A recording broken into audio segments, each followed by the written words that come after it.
আমাকে এখানে কেন নিয়ে এসেছো?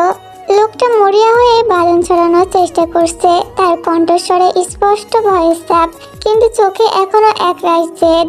হঠাৎ অন্ধকার ঘরে ভারী জুতোর শব্দ ভেসে উঠল। শব্দটা যত কাছে আসছে লোকটার মুখের রং ততটা ফ্যাসকা হয়ে যাচ্ছে। Welcome mister Kai. জাংকুক, আমাকে এখানে কেন নিয়ে এসেছো তুমি? লোকটার কণ্ঠ কেঁপে উঠল। সামনে দাঁড়িয়ে থাকা মানুষটাকে দেখে তার সব সাহস যেন মুহূর্তে উধাও হয়ে গেল। আমার সাথে শত্রুতা করার আগে একবার হলো ভাবা উচিত ছিল। আমি কিছু করিনি। মিথ্যা কথা আমি একদম পছন্দ করি না। জাংকুকের ঠান্ডা অথচ কঠোর কণ্ঠেই পুরো ঘর নিস্তব্ধ হয়ে গেল। তার চোখ দুইটাই যেন আগুন জ্বলছে, আর সেই দৃষ্টির সামনে মাথা তুলে দাঁড়ানোর সাহস কারণ নেই। ধীরে ধীরে নিজের কোটের ভিতর থেকে বের করলো সে। ঘরে উপস্থিত সবার নিঃশ্বাস আটকে তার দিকে তাকিয়ে রইল। আমি বিশ্বাসঘাতকদের একদম সহ্য করতে পারি না, কথাটা বলে সে উঁচু করলো। পরপর দুইটা রাউন্ড গুলির শব্দেই পুরা ঘর কেঁপে উঠল। মুহূর্তের মধ্যে নেমে এলো ভয়ঙ্কর নিরাপত্তা। জাংকুক নির্বিকার ভঙ্গিতে লোকটা নামিয়ে নিল, যেন কিছুই ঘটেনি। যারা এই জিয়ন জাংকুকের বিরুদ্ধে যাওয়ার কথা ভাবে তাদের জন্য এটাই শুধু একটা সতর্ক বার্তা। তার ঠোঁটের কোণে হালকা হাসি ফুটে উঠল, আর সেই হাসি উপস্থিত সবারই মনে নতুন করে ভয় ছড়িয়ে দিল। যাই হোক, যত তাড়াতাড়ি সম্ভব এই জায়গাটা পরিষ্কার করো। Okay sir. চলো এবার তাদের পরিচয় জেনে আসি। জিয়ন জাংকুক নামটা শুনলে অনেকেরই বুক কেঁপে ওঠে। বিজনেস দুনিয়ায় সে একজন সফল ও প্রভাবশালী বিজনেসম্যান। অল্প বয়সে গড়ে তুলেছে নিজের বিশাল সাম্রাজ্য। মিডিয়া চোখে সে একজন ভদ্র, স্মার্ট ও পারফেক্ট সিইও। কিন্তু এটা তার সম্পূর্ণ পরিচয় নয়। আন্ডারওয়ার্ল্ডে সে পরিচিত মাফিয়া কিং জেজেকে নামে। ক্ষমতা, বুদ্ধি আর প্রভাবে জোরে সে শাসন করে নিজের সাম্রাজ্য। তার এক নির্দেশে বড় বড় ডিল সম্পন্ন হয়, আবার এক নির্দেশেই শত্রুরা ধ্বংস হয়ে যায়। তাই তার বিরুদ্ধে যাওয়ার সাহস খুব কম মানুষেরই আছে। আর যে হোক, সে জাংকুকের ডান হাত আর জাংকুকের বেস্ট ফ্রেন্ড। জাংকুকের প্রত্যেকটি গোপন পরিকল্পনা, প্রত্যেকটি গুরুত্বপূর্ণ সিদ্ধান্তের সঙ্গী সে। এই জমিদারের বেটি, এখনো বিছানায় পড়ে পড়ে ঘুমাচ্ছিস? এই ওঠ বলছি, এই ওঠ। আমার কথা কি তোর কানে যাচ্ছে না? নাকি বাকি কাজগুলো তোর মা এসে করে দিয়ে যাবে? ভোরবেলা নীরবতা ভেঙে কর্কশ কণ্ঠে চিৎকার করে উঠলেন রোজ বেগম। হঠাৎ চিৎকারে ঘুম ভেঙে গেল তের। ঘুম জড়ানো চোখে তাড়াতাড়ি উঠে বসে সে ভীতু গলায় বলল, আমি এখনই করছি চাচি। আসলে চুপ, এত আসলে টাসলে শুনতে পারবো না। তাড়াতাড়ি রান্না করে যা, সকালে নাস্তা তৈরি কর, আমার মেয়ের আবার কলেজ আছে। রাগী দৃষ্টিতে তের দিকে তাকিয়ে কথাগুলো বলে রোজ বেগম সেখান থেকে চলে গেল। রোজ বেগম চলে যেতেই তের নিঃশব্দে দীর্ঘ নিঃশ্বাস ফেললো। তারপর ধীরে ধীরে বিছানা ছেড়ে উঠে দাঁড়ালো। তার দিন শুরু হয় সূর্য ওঠার আগে, আর শেষ হয় সবারই ঘুমিয়ে যাওয়ার অনেক পরে। তের সম্পূর্ণ নাম কিম তেং ওরফে তে। বয়স সবে মাত্র 16। তাকে দেখতে মাশাআল্লাহ, বড় বড় মায়া ভরা চোখ, কোমল মুখশ্রী আর নিষ্পাপ হাসি, সব মিলিয়ে যেন কোনো রূপকথার রাজকন্যা। তার দিকে একবার তাকালে চোখ ফেরানো কঠিন। কিন্তু সুন্দর এই মুখের আড়ালে লুকিয়ে আছে অসংখ্য না বলা কষ্টর কথা। একসময় তের জীবন ছিল সুখে ভরা। সে ছিল তার বাবা মায়ের একমাত্র আদরের সন্তান, তাদের চোখের মণি, তাদের পৃথিবী। তের সামান্য মন খারাপও তাদের সহ্য হতো না। কোনো কাজ করতে দিত না তাকে, ভালোবাসে আর যত্নে আগলিয়ে রাখতো সবসময়। কিন্তু ভাগ্য যে তার সে হাসি খুশি জীবনটাকে সহ্য করতে পারেনি। এক ভয়ঙ্কর সড়ক দুর্ঘটনায় সে তার বাবা মা দুজনকে হারিয়ে ফেলে। মুহূর্তের মধ্যেই ভেঙে যাইতে ছোট্ট পৃথিবী। যে মেয়েটা একসময় ভালোবাসার মাঝে বড় হয়েছে, সে হঠাৎ করেই একা হয়ে যায়। সেদিন পর থেকেই তের জীবনের রং পাল্টে যায়। এখন সে তার চাচি চাচি আর তাদের দুই সন্তান জেনি আর জ্যাকসনের সাথে থাকে। তবে সে এই বাড়িতে তার পরিচয় বাড়ির সদস্য হিসেবে নয়, বরং সে একজন কাজের লোকের মতন। রোজের কাছে তে যেন সবসময় অপছন্দের একজন ছিল। কোনো কারণ ছাড়াই সে তের উপর রাগ ঝাড়ত, তাকে অবহেলা করত এবং সুযোগ পেলে কষ্ট দিত। অন্যদের প্রতি তার আচরণ স্বাভাবিক হলেও তের ক্ষেত্রে ছিল সম্পূর্ণ ভিন্ন। তেকে ঠিকভাবে পড়াশোনা করতে দিত না। বাসার সকল কাজ একা হাতে করতে হতো তেকে। রান্না করা, ঘর পরিষ্কার করা, কাপড় ধোয়া, সবকিছু করতে হতো তাকে। রান্না করতে গিয়ে প্রায় তার কোমল হাতে গরম তেলে সেক লাগতো কিংবা চুলার আগুনে হাত পুড়ে যেত। ব্যথায় চোখ ভরা পানি এলেও সে কখনো কাউকে কিছু বলতো না, শুধু চুপচাপ নিজের কষ্টগুলো বুকের ভিতরে লুকিয়ে রাখতো। রাতে সবারই ঘুমানোর পর নিজের ছোট্ট ঘরে বসে হাতে পোড়া দাগগুলোর দিকে তাকিয়ে থাকতো সে। তখন খুব করে বাবা মায়ের কথা মনে পড়তো। মনে হতো তারা যদি আজ বেঁচে থাকতেন তাহলে হয়তো তার জীবনটা এমন হতো না। আর যদি কখনো ভুল করে হাত থেকে কোনো গ্লাস বা প্লেট পড়ে ভেঙে যেত তাহলে রোজ বেগমের রাগের শিকার হতে হতো তাকে। বকাঝকা, অপমান, এমনকি মারধরও সহ্য করতে হতো। অনেক সময় কাজ ঠিক মতো না হলে তাকে রাতে খাবার ছাড়া ঘুমাতে হতো। ছোটতে খিদার যন্ত্রণায় বিছানায় ছটফট করত আর নিঃশব্দে কান্না করত। আর তার ঘরের ছোট্ট জানালা দিয়ে আকাশের দিকে তাকিয়ে হাজার কথা বলতো, আকাশের ওই তারার দিকে তাকিয়ে। আজকে এদের হাত থেকে একটা প্লেট পড়ে গিয়ে ভেঙে যাওয়ায় রোজ বেগম থেকে রাতে খাবার দেয়নি। ছোট্টতে এক গ্লাস পানি খেয়ে নিজের রুমে চলে আসে আর জানালা দিয়ে আকাশের পানে তাকিয়ে বলতে থাকে, আব্বু আম্মু আমাকে কেন একা রেখে গেলে? তোমাদের সাথে কেন আমাকে নিয়ে গেলে না? আমার এখানে থাকতে একটু ভালো লাগে না। চাচি আজকেও আমাকে মেরেছে জানো। আব্বু আম্মু, আব্বু রাতে খাবারও দেয়নি, আমার না অনেক কষ্ট হচ্ছে। বলিতে কান্না করতে করতে ঘুমিয়ে পড়ে। অন্যদিকে Lucky girl, she got married to a boy like you. She'd kick you out if she ever knew about all the you tell me that you do. Dirty sir, যে হোক প্লিজ তুই আমাকে স্যার বলাটা বাদ দে। Please Jungkook, তুই sir বলাটা বাদ দিতে বলিস না। আচ্ছা ঠিক আছে, যখন আমরা মেনশনে থাকবো তখন স্যার বলার দরকার নেই। ঠিক আছে, তো কি বলবি তুই আমাকে? আসলে আজকে আন্ডারওয়ার্ল্ডে একটা পার্টি আছে, ওখানে বড় বড় মাফিয়ারা আসবে, তোকে ওখানে অ্যাটেন্ড করতে হবে। আচ্ছা ঠিক আছে। তে ঘুম থেকে তাড়াতাড়ি উঠে ফরজের নামাজ আদায় করে নেয়। তারপর টেবিলে গিয়ে একটু পড়াশোনা করে, কারণ একটু পর থেকে বাড়ির সকল কাজ তাকে করতে হবে। পড়াটা শেষ করে তে রুম থেকে বের হয়। তারপর তাড়াতাড়ি রান্নাঘরে যায় আর সকালের ব্রেকফাস্ট বানাতে থাকে। তখনই সেখানে জেনি আসে আর বলে, এই তে আমাকে এক কাপ কফি দে তো। বলে জেনি সোফায় গিয়ে বসে পড়ে আর মোবাইল স্ক্রল করতে থাকে। তে তাড়াতাড়ি কফি বানাতে গিয়ে অসাবধানতায় ফুটন্ত গরম পানিতে হাতে পড়ে যায়। সঙ্গে সঙ্গে হাতটা লাল হয়ে ওঠে। প্রচন্ড ব্যথায় তের চোখে পানি চলে আসে। ঠিক তখনই তার হাত থেকে কফির কাপটা নিচে পড়ে গিয়ে ভেঙে যায়। কিছু একটা ভাঙা শব্দেই রোজ বেগম রান্নাঘরে আসে। এসে দেখে মেঝেতে ভাঙা কাপ ছড়িয়ে আছে আর তে মাথা নিচু করে দাঁড়িয়ে কাঁদছে। দৃশ্যটা দেখে রোজ রেগে আগুন হয়ে যায়। তুই একটা কাজও ঠিক মতন করতে পারিস না? কঠোর কণ্ঠে বকতে বকতে সে থেকে একের পর এক বাজে কথা শোনাতে থাকে। তুই কিছুই বলে না, শুধু মাথা নিচু করে ফুপিয়ে ফুপিয়ে কাঁদতে থাকে। তার হাতটা এখনো জ্বলছে, কিন্তু সেই ব্যথার চেয়েও কথাগুলো যেন বেশি কষ্ট দিচ্ছে। কিছুক্ষণ পর রোজ বেগম রাগে কসকস করতে করতে রান্নাঘর থেকে বেরিয়ে যায়। তুই চোখের পানি মুছে আবার কাজে লেগে পড়ে। হাতের ব্যথা সহ্য করে সবার জন্য সকালে নাস্তা তৈরি করে। তারপর বাড়ির বাকি কাজগুলো শেষ করে তাড়াতাড়ি স্কুলে যেন রেডি হয়। স্কুলে পৌঁছাতেই তার বান্ধবী আয়ু দৌড়িয়ে এসে তাকে জড়িয়ে ধরে। কি রে তে, এই কয়দিন স্কুলে আসিসনি কেন? চাষি আসতে দেয়নি। কথাটা বলেই তুই চুপ হয়ে যায়। হঠাৎ আয়ু চোখ যায় তের হাতের দিকে। পুরো লাল দাগটা স্পষ্ট দেখা যাচ্ছে। তে, তোর হাতে কি হয়েছে? উত্তেজিত হয়ে জিজ্ঞাসা করে আয়ু। তে কিছুক্ষণ চুপ করে থাকে, তারপর ধীরে ধীরে সব ঘটনা খুলে বলে। সব শুনে আয়ুর চোখে পানি চলে আসে। তুই সবসময় এত কষ্ট একা একা সহ্য করিস কেন? তে শুধু মলিন হাসে। এরপর কিছুক্ষণ তারা স্কুল মাঠে এক কোনায় বসে গল্প করে। ঘন্টা পড়তেই দুইজন একসাথে ক্লাসরুমের দিকে চলে যায়। তের মুখে হাসি না থাকলেও আয়ু পাশে থাকলে তার মনটা একটু হলেও হালকা লাগে। হ্যালো আম্মু। বাবা, তুই কি আমাদের ভুলে গেছিস? বাসায় আসিস না কেন?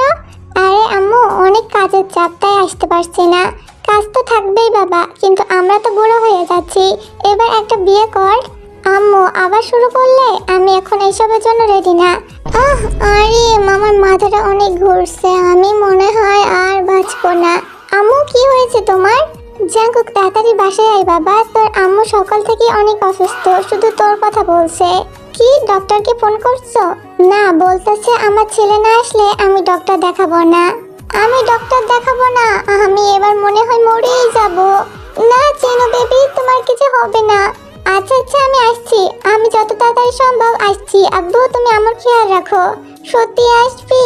হ্যাঁ আম্মু, আমি এখনই রওনা দিচ্ছি। আচ্ছা বাবা। আর আমি শুনছো, প্ল্যান কাজ করছে। জিনু বেবি, তুমি যে এত পরিমাণ অভিনয় করতে পারো আমি তো জানতামই না। এখন শুধু একটা মেয়ের দরকার। যাই হোক, এখনই গাড়ি বের কর, আমরা এখনই বুসানে যাব। ওকে জাঙ্কুক।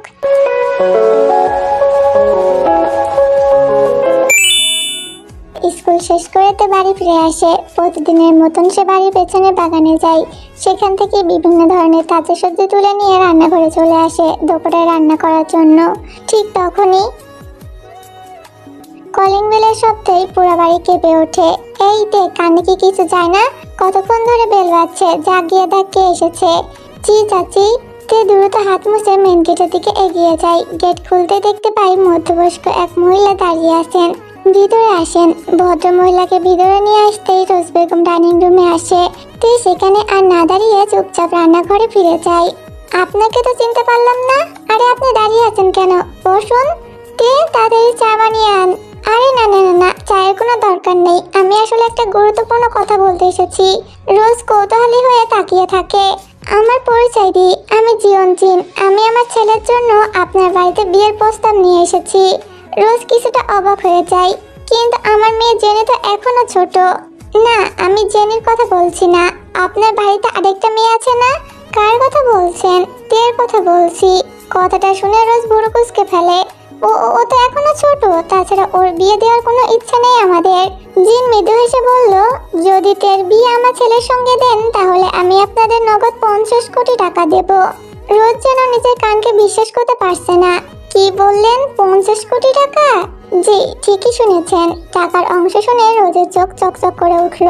ঠিক তখনই রোজের ছেলে জ্যাকসন ড্রয়িং রুমে ঢুকে পড়ল। মা, তুমি কি বলছো? তের বিয়ে? চুপ কর। কঠোর কণ্ঠে ছেলেকে ধমক দিল সে। 50 কোটি টাকা পেলে আমাদের সব দিনা শোধ হয়ে যাবে। আমাদের আর কোনো কষ্ট থাকবে না। কিন্তু মা, একটা কথা বলবি না? তারপর জিনের দিকে ফিরে বলল, আমরা এই বিয়েতে রাজি। তাহলে ঠিক আছে, কালকে বিয়ের ব্যবস্থা করা হবে। কথা শেষ করে জিন বিদায় নিয়ে চলে গেলেন। জিন চলে যেতেই রোজের মুখে বড় একটা হাসি ফুটে উঠল। তার মনে হচ্ছে একসঙ্গে দুইটা লাভ হয়ে গেল। একদিকে তে তাদের জীবন থেকে সারা জীবনের জন্য চলে যাবে, অন্যদিকে তারা বিশাল অঙ্কের একটা টাকা পাবে। খুশিতে চিৎকার করে তেকে ডাকতে লাগলো, এই তে, কোথায় তুই? রান্নাঘর থেকে তাড়াতাড়ি বেরিয়ে এলো তে। জি চাচি। শোন, কালকে তোর বিয়ে। কথাটা শুনে তে যেন মুহূর্তের জন্য স্থির হয়ে গেল। কি? কিন্তু চাচি, আমি এত তাড়াতাড়ি বিয়ে করতে চাই না। বেশি কথা বলবি না, যা বলছি তাই হবে। এখন রান্নাঘরে গিয়ে কাজ কর। তের চোখ ভরে উঠল পানিতে, কিন্তু সে জানতো তার কথা শোনার মতন কেউ নেই। চুপচাপ মাথা নিচু করে সে আবার রান্নাঘরের দিকে হাঁটতে লাগলো। চোখের কোণ বেয়ে নীরবে গড়িয়ে পড়লো কয়েক ফোঁটা অশ্রু। অন্যদিকে আগামীকাল বিয়ের প্রস্তুতি নিয়ে ব্যস্ত হয়ে পড়েছে জিয়ন পরিবারের সবাই। কিন্তু এই বিয়ে নিয়ে যার জীবন বদলে যেতে চলেছে সেইটাই জানে না তার ভবিষ্যতে কি অপেক্ষা করছে।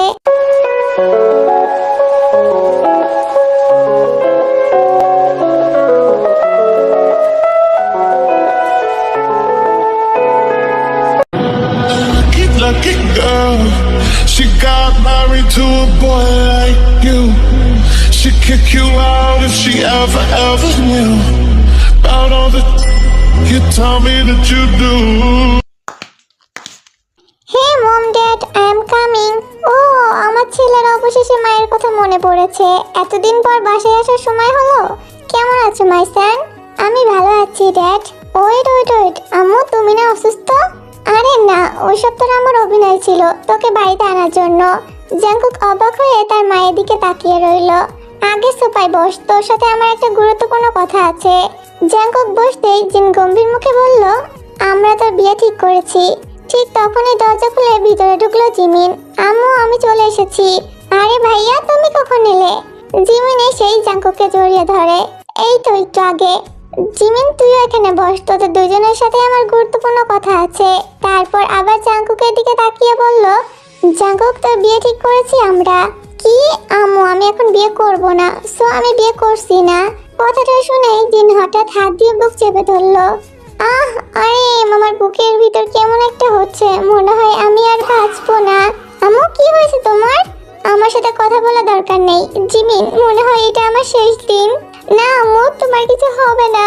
আম্মু, আমি এখনই ডক্টরকে কল করছি। না, ডক্টর লাগবে না, আমাকে নিয়ে কারো চিন্তা করার দরকার নেই।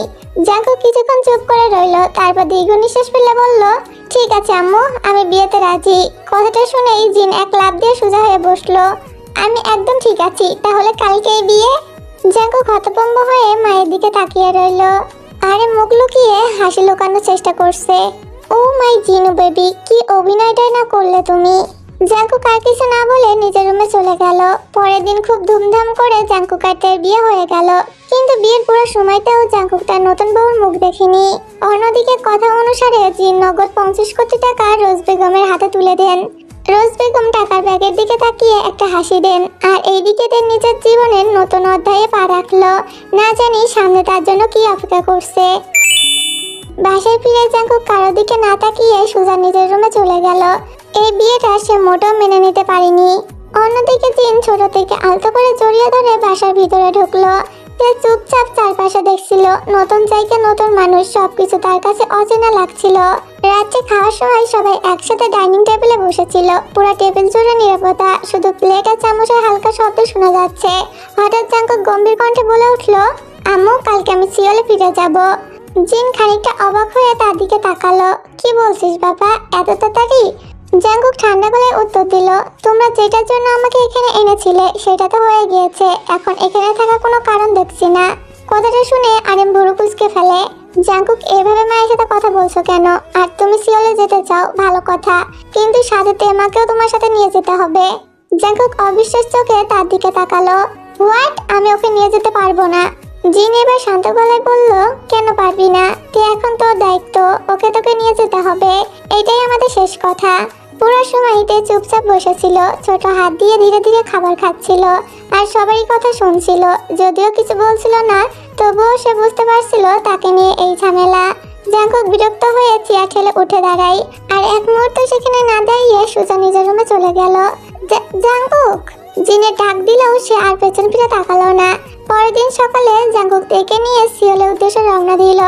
দীর্ঘ পথ পেরিয়ে গাড়ি এসে থামলো এক মেনশনের সামনে। গেট খুলতে অসংখ্য সিকিউরিটি গার্ড মাথা নিচু করে দাঁড়িয়ে পড়লো। গাড়ির দরজা খুলে দিল জেহব, কিন্তু জাঙ্কুকের পাশে থেকে দেখে সে অবাক হয়ে গেল, তবে কিছু না বলে দাঁড়িয়ে রইল। সে ধীরে ধীরে গাড়ি থেকে নামলো। এত বড় আর বিশাল বাড়ি সে জীবনে কখনো দেখেনি। পুরো বাড়িটা কালো রঙের, আধুনিক ডিজাইনে সাজানো। চারিদিকে মেঘদের ব্যস্ততা, চলাফেরা আর কড়া নিরাপত্তা, সব মিলিয়ে জায়গাটা তার কাছে ভীষণ ভয়ঙ্কর লাগছে। সে ভয়ে চুপচাপ জেহবের পেছন পেছন হাঁটতে লাগলো। জাঙ্কুক কোনো দিকে না তাকিয়ে আগে নিজের রুমে চলে গিয়েছে। জেহব থেকে আলতো করে সোফায় বসিয়ে দিয়ে বলল, আপনি একটু এখানে বসুন। এরপর সে জাঙ্কুকের রুমের সামনে গিয়ে নক করলো। জাঙ্কুক, আসবো? ভিতর থেকে জাঙ্কুকের কণ্ঠ ভেসে এলো, হ্যাঁ আয়। রুমে ঢুকতে জেহব কিছুটা অবাক হয়ে বলল, জাঙ্কুক, ওই মেয়েটা কে? জাঙ্কুক বিরক্ত হয়ে কপালে হাত রেখে বলল, আর বলিস না, আব্বু আম্মু আমাকে জোর করে বিয়ে দিয়ে দিয়েছে। জেহব মুচকি এসে বলল, তাহলে তো উনি আমাদের পিচ্ছি ভাবি। জাঙ্কুক গভীর নিঃশ্বাস ফেললো, তুই কি আমার পাশের রুমটা দিয়ে দে? ওকে। জেহব মাথা নাড়িয়ে সেখান থেকে চলে যায়। আর অন্যদিকে সোফায় বসে থাকাতে ভীতু চোখে চারিপাশ দেখছিল। সিওলে আসার পর প্রথম কয়েকদিন জাঙ্কুক আর টের জীবনটা খুব অদ্ভুতভাবে কাটতে লাগলো। একই বাড়িতে থাকলেও দুজনের মাঝে ছিল অনেক দূরত্ব। জাঙ্কুক বেশিরভাগ সময় নিজের কাজে ব্যস্ত থাকতো। সকালে বের হয়ে যেত, রাতে ফিরতো অনেক দেরি করে। আর ছোটতে সারাদিন চুপচাপ নিজের রুমে বসে থাকতো। এত বড় বাড়ি, অচেনা মানুষ আর চারপাশে কঠিন পরিবেশ তাকে সবসময় ভয় পাইয়ে দিত।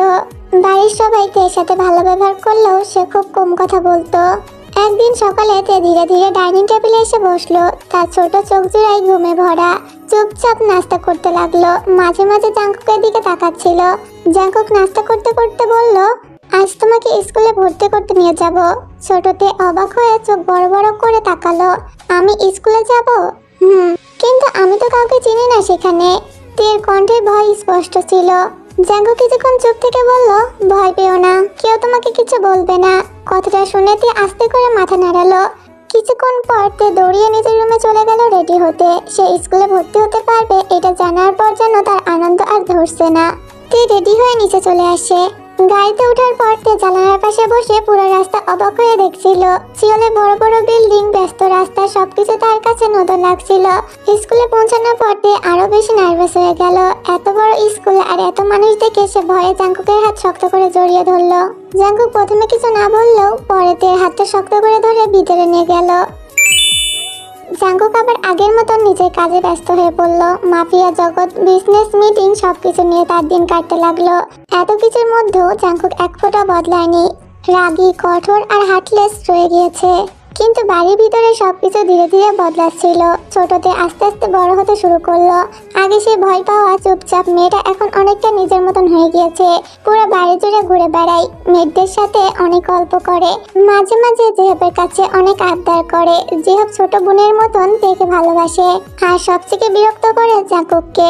কখনো জাঙ্কুকের রুমে গিয়ে তার জিনিসপাতি নাড়াচাড়া করে, আবার কখনো কাজ করার সময় তার পাশে এসে বকবক করে। প্রথম প্রথম জাঙ্কুক খুব বিরক্ত হতো।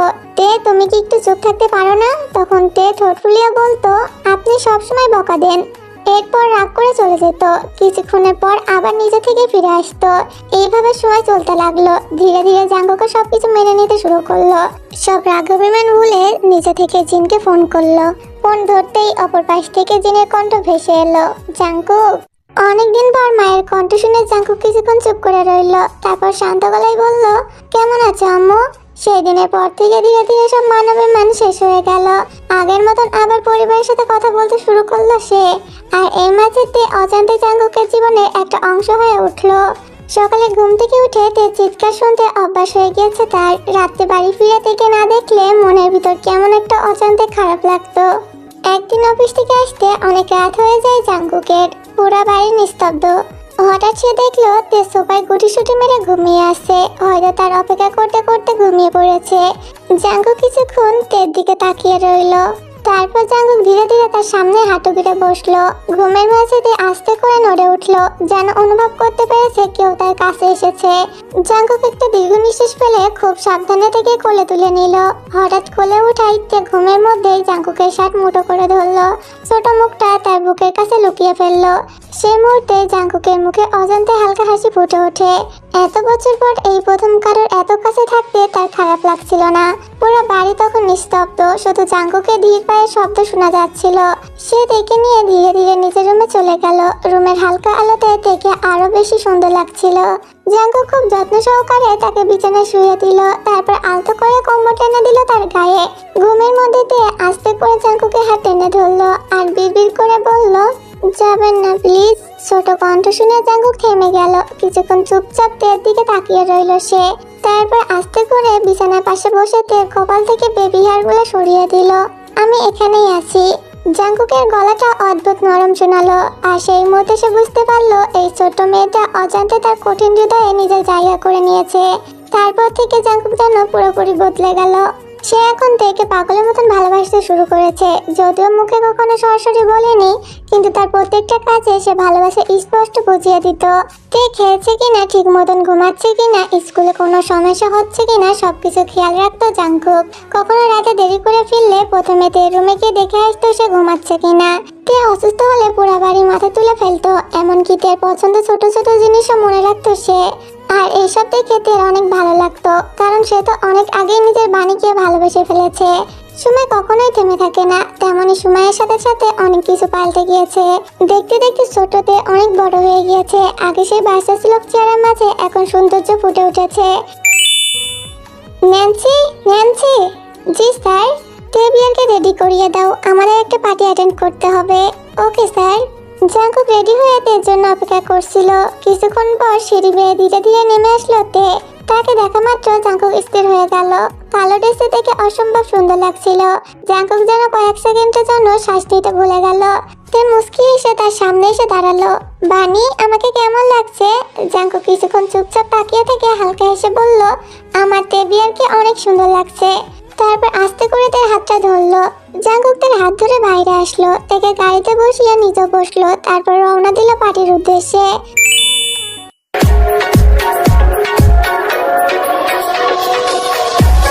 হে জাঙ্কুক, হাই ইয়োনো। ইয়োনো এসে জাঙ্কুককে জড়িয়ে ধরলো। দুইজন নানা বিষয় নিয়ে গল্প করতে শুরু করলো। তে একটু দূরে দাঁড়িয়ে চারপাশ দেখছিল। হঠাৎ সেখানে আরেকজন মেয়ে এসে দাঁড়ালো। লিসা হাসি মুখে বলল, হাই জাঙ্কুক, বলে সে জাঙ্কুককে জড়িয়ে ধরলো। দূর থেকে পুরো দৃশ্যটা দেখে তের মুখটা ছোট হয়ে গেল। এই শাকচুনিটা কে? আমার বাণীকে এভাবে জড়িয়ে ধরলো কেন? আর বানু কিছু বলছে না কেন? আমার একদম ভালো লাগছে না। রাগে আর জেলাসিতে তে সোজা বার কাউন্টারের দিকে চলে গেল। একের পর এক ড্রিঙ্ক করতে শুরু করলো সে। কিছুক্ষণ পর একটা ছেলে তার পাশে এসে দাঁড়ালো। হে বেবি, চলো আমরা ডান্স করি। ঠিক তখনই দূর থেকে জাঙ্কুকের নজর পড়লো তের দিকে। একটা ছেলে তের খুব কাছে দাঁড়িয়ে কথা বলছে। এটা দেখা মাত্রই তার মাথায় রাগ উঠে গেল। সে দ্রুত তের কাছে চলে এলো। তে বিয়ার? তে জাঙ্কুকের দিকে তাকাতেই জাঙ্কুক বুঝে যায় তে ড্রিঙ্ক করেছে। তে ঠোঁট ফুলিয়ে বলে, বানি তুমি খুব পচা। জাঙ্কুক ভুরু কুঁচকে তাকালো। সে বুঝে গিয়েছে তে অতিরিক্ত ড্রিঙ্ক করে ফেলেছে। আর এক মুহূর্ত সেখানে দাঁড়ায় না জাঙ্কুক। কোনো কথা না বলে সে দেখে কোলে তুলে নিল। হঠাৎ কোলে উঠাই তে অবাক হয়ে জাঙ্কুকের গলা জড়িয়ে ধরলো। চারপাশে সবাই অবাক হয়ে তাদের দিকে তাকিয়েছিল, কিন্তু জাঙ্কুক সেই দিকে একবারও তাকায় না। সে সুজা দেখে নিয়ে ক্লাব থেকে বেরিয়ে আসলো। গাড়ির কাছে এসে খুব যত্ন করে দেখে সিটে বসিয়ে দিল। তারপর নিজের ড্রাইভিং সিটে বসে ম্যানশনের উদ্দেশ্যে রওনা দিল। পুরো রাস্তায় তে চুপচাপ জাঙ্কুকের দিকে তাকিয়েছিল। মাঝে মাঝে আবার রাগী গলায় বলছিল, তুমি ওই মেয়েটার সাথে কথা বলবা না। জাঙ্কুক হালকা হেসে মাথা নাড়ায়। কিছুক্ষণ পর তারা ম্যানশনে পৌঁছিয়ে গেল। জাঙ্কুক আবার দিকে কোলে তুলে নিয়ে বাড়ির ভিতরে ঢুকলো। আর তে নেশার করে জাঙ্কুকের গলা শক্ত করে জড়িয়ে ধরলো, যেন তাকে একটু দূরে যেতে দিতে চায় না। জাঙ্কুক থেকে কোলে করে নিজের রুমে নিয়ে আসে। যত্ন করে বিছানায় শুয়ে দিতেই তে আবার জাঙ্কুকের গলা জড়িয়ে ধরে। তে বিয়ার, তুমি একটু বেডে বসো, আমি নিচে যাব আর আসবো। আচ্ছা। জাঙ্কুক থেকে বেডে বসিয়ে দিয়ে নিচে চলে যায় তেঁতুলের শরবত করতে, যাতে তার নেশাটা কেটে যায়। জাঙ্কুক দ্রুত রান্নাঘরে গিয়ে শরবত বানিয়ে আবার রুমে চলে আসে। রুমে আসতেই তেকে কোথাও দেখতে পায় না। ওয়াশরুম থেকে পানির শব্দ শুনে জাঙ্কুক বুঝতে পারে তে ওয়াশরুমে। জাঙ্কুক বেডে বসে। কিছুক্ষণ পর তে একটা জাঙ্কুকের সাদা শার্ট পরে ওয়াশরুম থেকে বেরিয়ে আসে। জাঙ্কুক তের দিকে তাকাতেই স্থির হয়ে যায়। তে সোজা এসে জাঙ্কুকের কোলে বসে পড়ে আর গলা জড়িয়ে ধরে বলে, বানি আমি তোমার ভালোবাসা চাই। জাঙ্কুক অবাক হয়ে তের দিকে তাকিয়ে থাকে। তে বিয়ার, তুমি এসব কি বলছো? তুমি বুঝতে পারছো না আমি কি বলছি? তে বিয়ার, তুমি এখন অনেক ছোট। না, আমি ছোট না। তে বিয়ার, এমন পাগলামি করো না। আমি জানি তুমি আমাকে ভালোবাসো না। তুমি ওই ওই ওই ক্লাবের ওই মেয়েটাকে ভালোবাসো। আমি জানি তুমি আমাকে একটু ভালোবাসো না। তোমাকে এইসব কে বলেছে শুনি? কে বলেনি? আমি জানি তুমি আমাকে ভালোবাসো না। আমি চলে যাব, তোমার থেকে অনেক দূরে চলে যাব। তে বিয়ার, জান বাচ্চা, বোঝার চেষ্টা করো। তুমি এখন অনেক ছোট, তুমি আমাকে হ্যান্ডেল করতে পারবে না। না, আমি পারবো বানি। পরে কিন্তু কান্না করলে আমি শুনবো না। তে আর কিছু না বলে জাঙ্কুকের গলা জড়িয়ে ধরে।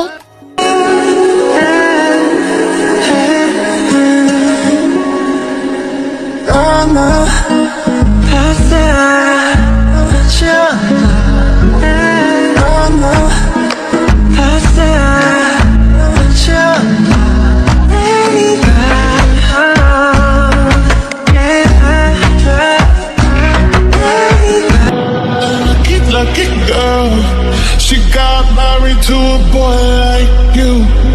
She'd kick you out if she ever knew about all the you tell me that you do. Dirty, dirty boy, you know everyone is talking on the scene. I hear them whispering about the places that you've been and how you don't know how to keep your business clean.